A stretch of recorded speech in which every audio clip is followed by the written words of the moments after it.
Have you always wanted a more energy efficient home, but perhaps you've been put off by the workload and the installation costs? Well, a new government initiative is just about to make it easier for your home to go green.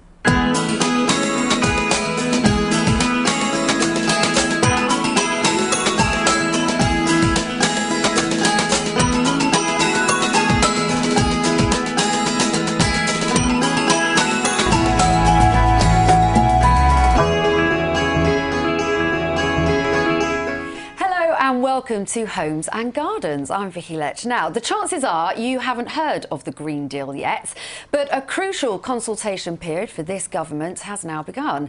It plans to give homeowners the opportunity to make energy-efficient home improvements without having to pay directly for the installation costs.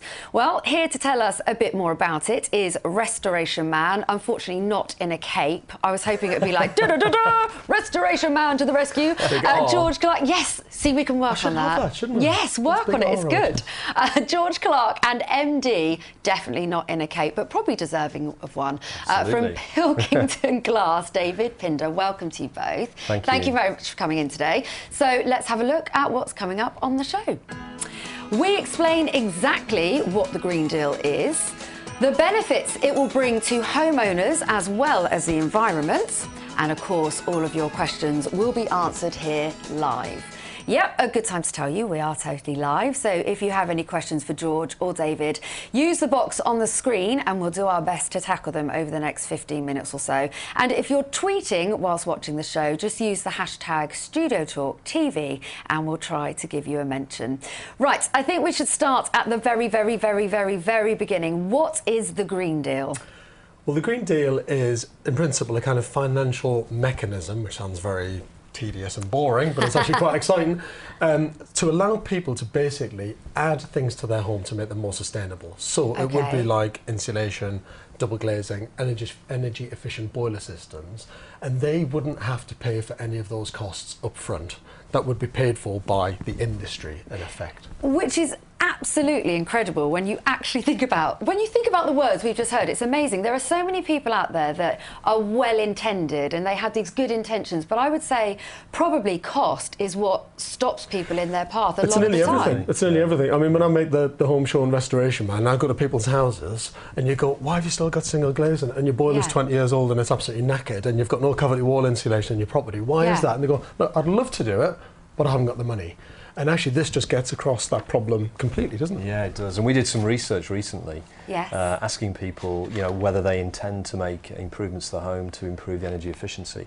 And there are so many people desperate to make these changes to reduce the fuel bills, but they're just worried about the upfront costs. So the capital cost of making those changes initially is too much. And with the Green Deal, they can start making the savings straight away and benefit from all the improvements that we can make to their houses. So what are these improvements and changes that we're talking about? Can you pinpoint some of them? Yeah, I mean, I've kind of just touched on a couple already. I think, I mean, double glazing's a kind of obvious, easy one, really, and it's such a visual thing. I mean, most people look at their windows or out of their windows every day, and to just have single glazing there with condensation running down the inside and feeling freezing cold and drafty isn't great, really. So double glazing's one, cavity wall insulation, loft insulation, changing your boiler. I mean, you think about the amount of money that we spend on our gas bills firing up the boiler every day to heat the house, and if it's like 10, 15 years old, it's completely inefficient.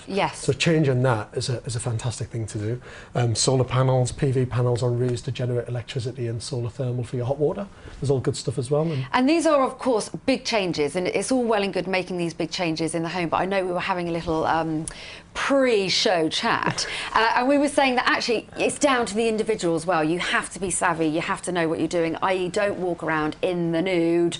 When you're freezing cold, do put on your cardigans as well. Yeah, I mean, it's kind of it's a lifestyle choice. So when you've made the upgrades to your home, whatever the changes might be, then you know you can either take the benefit or you can continue doing things the way you did before, and you know, get the benefit in terms of your fuel bill. But people will behave in different ways. I imagine initially they'll probably take the benefit and start wandering around in the boxes, But in the end, they'll look at the bill and think, well, actually, I should be a bit more sensible. I mean, put my socks on at least. The way the financial model works, which I think is really clever by the government, to be honest, and I don't say that very often, is that in effect you're getting all of the stuff installed for free, and the idea is that you're then reducing your energy bills because of that product that you've put in your home, and then you're paying back every month through your energy bill for the capital cost of the installation, because you're not getting all this completely for free. Unfortunately, it's got to be paid for somehow, but it's basically just done through the savings that you're making on your energy bill anyway, which is a great model. Of course, effectively you are paying for a product, but you're not sort of putting anything extra that you're not spending already, so it's not actually going to alter your outgoings. No, and interestingly, the cost is, or the loan is attached to the property, not to the individual. Yeah. So it isn't in your name. So if you move properties, it stays with the property. Yes. So it isn't a commitment that you're making personally. So, you know, it's so logical to get on and do it. Absolutely. Because you get the savings straight away, you get the benefits from having made that upgrade. Yeah. And the capital cost remains with the property and gets paid off over time with the savings from your fuel bill. And there's also it's a win-win, really. Yeah, I mean, there's a thing. It's called the golden rule, really, which is a phrase that's going around on the Green Deal. The golden rule is basically that obviously to put a product in your house is going to cost X amount of money, which is in effect a loan that you're taking out on that product, and that has to cover its cost and pay for itself over that loan period. So the products and the model can't work unless the golden rule is applied, if you like. That's correct, yeah. That's what the rule the government's applying. Right. The things for products to enter the Green Deal scheme. So it's got to stack up financially. Yes. You're going to hear a lot about the golden rule. Because I know it must be going around actually, because several of our live questions have come through, and the people know about the golden rule. They do. Good. So word has got out. Are we talking mainly older houses and flats, or is this for anyone, anywhere? It could be any house. It really could. I mean, clearly, more modern properties tend to be better insulated anyway at the outset. So the older the property, the more likely you've got scope to improve it. But it can apply to any property, whether you own it yourself, whether the landlord owns it, or even commercial properties. Yeah, I think that's an important point, actually, business. I mean, everyone thinks that the Green Deal is just about homes. It's not. It's for business as well, which is an amazing opportunity, I think, for all of us to make a change. A huge opportunity. What about, just quickly going back to the older properties, what about people who are really into the aesthetics? I mean, you know all about that. What if they don't like the look of double glazing? Are there more options out there at the moment? I mean, to be honest with you, there are. I mean, when I make Restoration Man, I'm dealing with old period, unusual properties. Yes. And sometimes, I mean, obviously some people like them to be sometimes modern, the way they're upgraded. There's loads of brilliant products out there where you can maintain a great look on your property. I mean, even though we talk about double glazing, which is an amazing product in itself, actually this guy's company, Pilkington, do some fantastic single glazed high performance glazing as well. Because if you've got a listed building, for example, a conservation officer might not let you put double glazing in. Exactly. But there are economical and environmental options to still get the look that you want. We have a product called Spacia, which is a vacuum sealed double glazed unit. It's only 6 millimetres thick. It's like teeny. Which is the same thickness as a single single piece of glass. You're like the James Bond of the glass world, aren't you? I like that. I think what is amazing about the construction industry, and definitely the glazing industry, I mean, it's moved on massively in the last 20, 30 years about building technology, and I think it can work beautifully whether it's an old building or a new building, to be honest. But the most important thing is that it's sustainable. Absolutely, and what people think that they know about double glazing may not be the case, so do your homework. Now, this isn't a new issue, is it? This is something that we've been talking about for years and years and years, so why is this all happening now? Well, personally, I think that the good move about the Green Deal is that it's making a very clear connection about ecology and economy. And that might sound a bit highbrow, but actually no one's going to do ecological things unless they can afford it. If you haven't got the money, you're not going to do it. It's as simple as that, actually. So all of us, I'm sure everyone watching this now is thinking, I want to live a more green, sustainable life. I'd love to do my bit for the environment. I'd love to get my energy costs down. I'd love to live in a more comfortable, warmer home. I don't think anyone's going to dispute that at all. But if you haven't got the money, then you can't do it. Until now, and the Green Deal changes all of that completely. Yeah, absolutely. And what about this run-up while we're waiting for this to all start? What are the simple things that we can all be more aware of? For example, I mean, they say don't leave your fridge door open because you use X amount of energy if you leave it open for a long time. There's millions of things. How long have we got? I mean, there's tons of stuff you can do. I mean, turning your thermostat down by a couple of degrees, not boiling the kettle to the top when you only want 1 cup of tea rather than 6, have a shower rather than have a bath. you know, I mean, they're all very, very simple lifestyle choices. He's got all the answers. He knows his stuff. He knows his stuff. So do keep your questions coming in. Just a reminder, we are live. So if you do have any questions for David or George, they're sat right here. And if you want to tweet, you can. It's #StudioTalkTV, and then we'll get underway with your questions very, very soon. So what haven't we asked you? How are Pilkington involved? I mean, I probably should have asked you that before, but I've suddenly thought, why are you on the sofa? It's lovely to have you good question. Here. Yeah. I mean, we got involved because we wanted to make sure that energy efficient windows are included in the scope of the Green Deal. So when the government first started talking about the Green Deal, we didn't hear any mention of double glazing or energy efficient windows. And I personally thought that was crazy because, you know, if you're going to super insulate your home and then effectively leave the windows open, it just seems a crazy idea to me. So we got involved by lobbying government, by talking to some of the ministers like Greg Barker, who's, you know, managing the progress of the Green Deal through Parliament. And talking to him about, you know, why haven't you considered double glazing? It's so important. We did, you know, some research recently that showed that that was the number one thing that people actually wanted included in the Green Deal. I think 24% of respondents said double glazing's the thing. Probably because the capital costs are a little bit higher, so you need a bit of help to get over that initial hurdle to get the benefit of double glazing in your home. But also so that's why we're involved, because we want to make sure that windows are included. Yeah, I think it's vital anyway. I mean, one of the things that we lose so much heat through normally is poor quality glazing. Yeah. You know, you sit next to a window which is feeling drafty and cold, and I mentioned before kind of condensation on the inside. You've probably been in loads of old buildings where you've got a little pond of water on your windowsill on the inside. Yeah. Certainly in my student days there was a lot of that going on. Ice on the inside. Ice on the inside. Yeah. I think I even had moss in one of mine. Nice. Was that mouse or moth? No, bit of both. That's not about being cold, that's just dirty, actually. Yeah. You just didn't clean properly, that's what it is. Whoops. I was too busy having fun. Now, am I right in saying that the business model's there, but we haven't actually ironed out all of the finer points yet? There's still a little bit of work to do. To be honest, there's a lot of work to do. I mean, this is out of consultation with the government now, really. It's probably not going to be brought in until autumn 2012.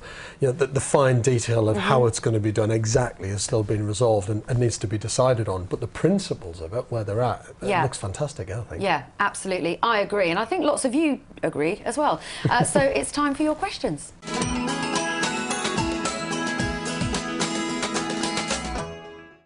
So you've been sending in your questions thick and fast this afternoon, so thank you very much. Let's kick off then with Mark Creswell from the land of Facebook. Is it nice there?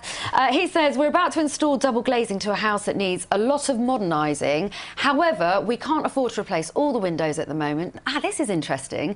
Would the Green Deal help us out to get the whole house updated sooner rather than later?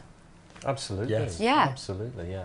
I mean, once they've had the independent assessor in and done the calculations to make sure that it will fit the golden rule, then there's absolutely no reason why that can't be part of the Green Deal solution for these people. I mean, it's one thing to point out that this isn't just people going, I want insulation, double glazing and a solar panel, can I have the money please? Yeah. It's not going to be quite as simple as that, unfortunately. Yeah. I mean, there's going to be a proper assessment carried out by someone who will come to your house, which I think is brilliant, actually, because I get bombarded with questions when I visit people's homes of, well, I've got a bit of money and I'd like to do an improvement. What should I do? What should I do first?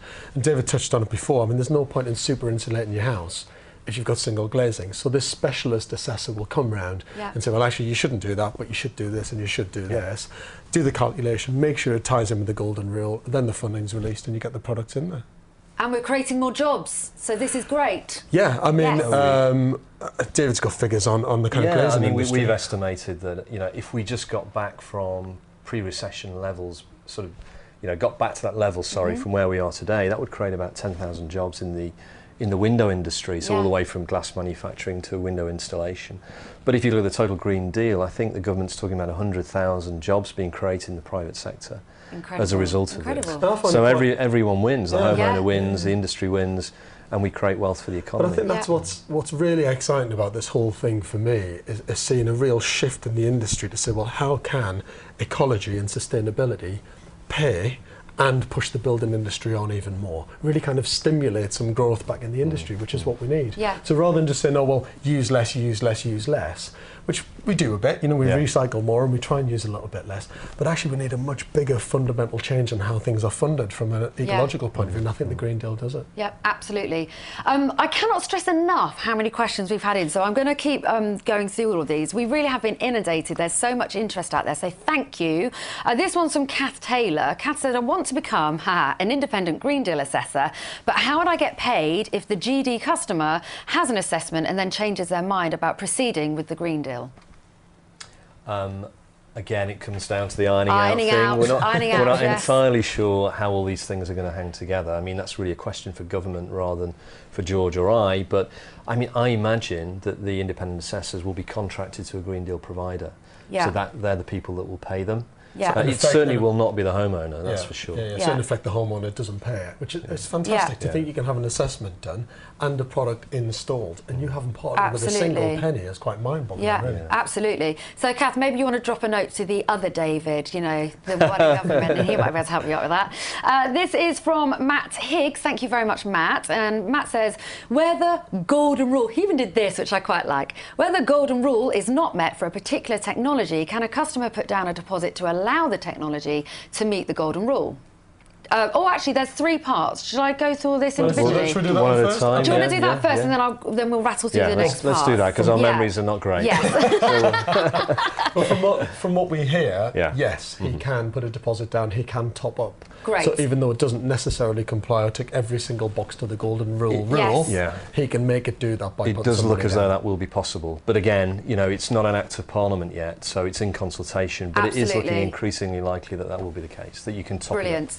Good news. Secondly, what will happen if the expected take-up of Green Deal products are not as high as anticipated? Added to the fuel bill. We don't. Really. If the take-up, you mean nationally? There's not. I think it's on the product. But I think if the product doesn't pay for itself in the time, if the product doesn't perform to the level of they expected, well, I suppose the first thing is the product will perform to that level because it will be accredited. It will be certified. So the product will be performing to the level that you expected. It's whether your behaviour has changed, whether the price of fuel has gone up. So there are other variables. So the saving that you will make relative to your starting point might be different, but it'll still be less than you would have paid in the long run otherwise. But there is a bit where, and it's getting quite complicated now, but there is a point to this that if for whatever reason it didn't perform, but it should, if it's been tested and accredited properly, then you might just get a little bit extra on your fuel bill to compensate for the product, if you like, so it's all paid for. Does that make any sense? That's makes quite sense a tricky to me. Matt, yes? Good. OK, this one's from Denise. Thank you very much, Denise. Denise says, not paying directly means paying indirectly via our fuel bill, but what happens if expected savings don't materialise? Well, with the same question, isn't it? It's a similar sort of point in a sense that I mean, it should materialise, it should work, but as David says, if fuel prices go up, then there might have to be an adjustment. It means that you are still being very sustainable in your living, you've still got an ecological product in your home, you've still raised your levels of comfort in your home, so you've got a nicer place to live. If it means that there needs to be a top-up on your bill over that loan period to meet the shortfall of the loan, then so be it. It's a bit like an interest rate change fractionally on your mortgage to make sure you were covered on your repayments. Yeah, exactly. David Rottlesly, have I said that right? I like the accent. Why did I do the accent? I love Rottlesly. They liked it. They think I'm right. That's good. How is the government going to make sure the installers of this green technology are properly qualified to protect consumers from cowboy installations that could be inefficient or unsafe? I think that's a good question. They'll all have to be accredited. Yeah. Yeah, I mean, it's as simple as that. They'll have to follow a code of conduct and they'll have to be accredited and they'll be checked through, you know, audits, spot audits from time to time. It's like everything else in the building industry, whether it's products being checked or services being checked, you've got to abide by. They won't get away with it, not with Anne Robinson around, no way. This one's from Mike Duff. Thank you very much, Mike Duff. Is the finance secured against the property in capital letters? Yes. Property. No, it is, and it has to be attached to the property really, because if you want to move house, you're not going to take that loan repayment with you if the product's still left at the house. It's as simple as that, really. So the next person who either rents the property you were in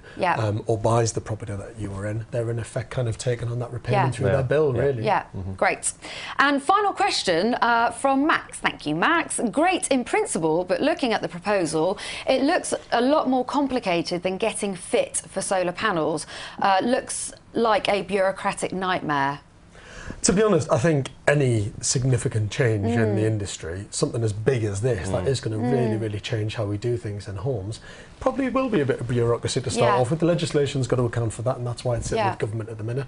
But it's not going to be a nightmare for people at home. Exactly. I was going to say, you don't need to take that on your shoulders. Not for the homeowner. For Pilkingtons and other suppliers and producers, and for the the guys putting the finance in and making sure that the money's shuffled around on the bills. That's the stuff that's complicated. But that's all on industry. It's not on the people at home. Absolutely. And it's always complicated with the red tape, but this is going to be so worth it. Thank you so much to both of you.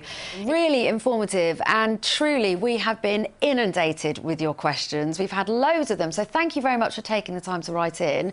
Apologies if I didn't get to your question in particular, but if you would like more information on the Green Deal, because as we have been discussing, there's a lot to take in, you can have a look on the website, which is pilkington.co.uk/MOT your home. I'll see you next time. Bye-bye.